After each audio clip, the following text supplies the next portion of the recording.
গাছের ওপর এই কুড়ে ঘরে থাকেন শ্যামল দাস। নবদ্বীপের মানুষ শ্যামলকে চেনেন মাচান বাবা নামেই। নবদ্বীপের রানীচরের এই কদম গাছের উপরে তৈরি ছোট্ট একটি ঘরই ষাটোর্ধ্ব বাবাজির স্থায়ী আস্তানা। যুদ্ধ আবহে সবার মঙ্গল কামনায় তপস্যা করছেন নবদ্বীপের মাচান বাবা। তার একটাই ইচ্ছে, সবাই যাতে সুখে শান্তিতে পৃথিবীতে বসবাস করেন।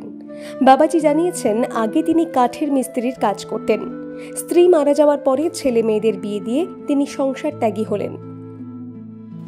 ২৬ বছর হয়ে গিয়েছে এই কদম গাছে ঘর বেঁধেছেন তিনি।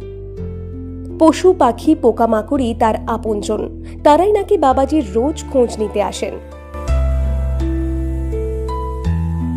মাচান বাবার কথায় গোটা দুনিয়া সংসারের মায়াজালে আবদ্ধ, সুখ শান্তির পিছনে ছোটে। তার মূল উৎস পেট, খিদে না থাকলে সংসার চলতো না। তাই যারা সংসারের মায়ায় জড়িয়ে রয়েছে তাদের শান্তির জন্য ঈশ্বরের কাছে তিনি প্রার্থনা করে চলেছেন। বাবাজির এই কুঁড়ে ঘরে বহু দেবতার মূর্তি রয়েছে।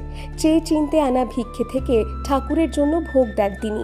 স্থানীয় বাসিন্দা সুবীর হালদার জানিয়েছেন, বাবাজি কীর্তন ও জীব সেবা নিয়ে কাটাচ্ছেন। তিনি সংসার ত্যাগী, নিজের মতো করেই এই ঘরে থাকেন, তাতে কারো কোনো অসুবিধে হয় না।